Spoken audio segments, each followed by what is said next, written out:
नस्ब नामा। इब्राहीम के दो बेटे हुए, एक इस्माइल और एक इसहाक, और उन दोनों में कोई लड़ाई न थी। और इस्माइल के यहाँ बिनायूत, कीदार, उबाइल और बिमसाम, मिश्मा, दूमा, मसा, हदद और तीमा, यतूर, नाफिस और कदमा पैदा हुए, जो इस्माइलियों की पहली नस्ल के लोग थे, और उनकी औलाद अरब कहलाई। और इसहाक के यहाँ ईसू और याकूब पैदा हुए, और याकूब ही को इज़राइल कहते हैं। याकूब के बेटे यहूदा और यूसुफ और उनके भाई पहली पीढ़ी के इज़राइली थे, और इनमें और उनमें कोई लड़ाई न थी। और फिर जब ऐसा हुआ कि यूसुफ के भाइयों ने यूसुफ को सौदागरों के काफ़िले के हाथों बेच दिया, तो वो लोग यूसुफ को मिस्र ले गए। वहाँ जो कुछ हुआ वो जाना जाता है।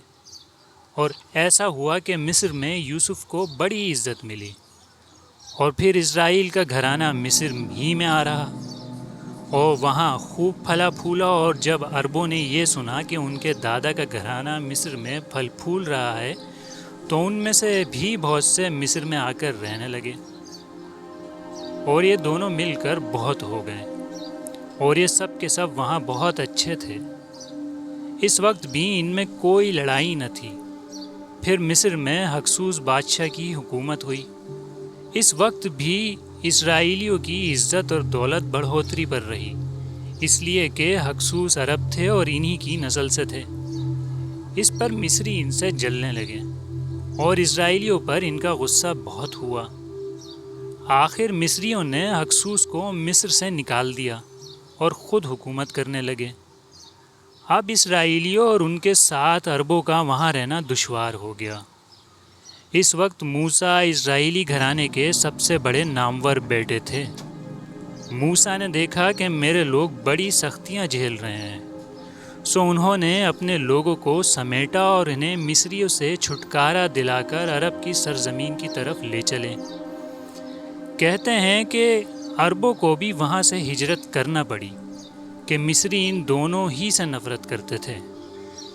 और जब बख्त नसर का गज़ब अरब के सर पर भड़का, तो यर्मिया नबी और बरखिया नबी जो इस्राएली थे वहाँ गए, और इस्माइल के घराने के एक लड़के माद बिन अदनान को इस फितने से बचाकर अपने साथ हर्रान ले गए। ये लड़का इन दोनों के साए में बड़ा हुआ और उनकी किताबें पढ़कर दानिश की ऊंचाई पर खड़ा हो गया। ये माद बिन अदनान रसूल अरबी सल्लल्लाहु अलैहि वसल्लम के दादा थे, और फिर इनमें बुरी तरह ठन गई। आज माद बिन अदनान और यर्मिया बिन खलकिया के लोगों के बीच फिर खून की नदियां बह रही हैं। इतना खून तो इनके बीच कभी न बहा था। आसमान कड़क रहे हैं और ज़मीनें चटक रही हैं। कौन है जो बस्तियों में जाकर गिरिया करे और गिरेबान फाड़कर चिल्लाए कि अब इस्माइल और इसहाक के बदन बुरी तरह खून में लथपथ हुए हैं। लाशें गिराई जाती हैं और लाशें उठाई जाती हैं। क्या तुम्हारे नस्ब नामे खून से लिखे गए थे, और क्या तुम्हारे तावीज़ इसलिए उतारे गए थे कि तुम एक दूसरे का गला काटो? क्या हाजरा और सारा ने अपनी कोख से एक दूसरे के कातिलों को जन्म दिया था? पर यह फितना उठाया किसने? ये फितना अरबों ने उठाया होता तो हम इन्हें बुरी तरह टोकते। इस्राइल हड़ धर्मी पर है। इस्राइल ने धांधली से काम लिया है। अरब और क्या कहते हैं? वो तो बस ये कहते हैं कि हमारी ज़मीनें छोड़ दो, फिर कोई लड़ाई नहीं।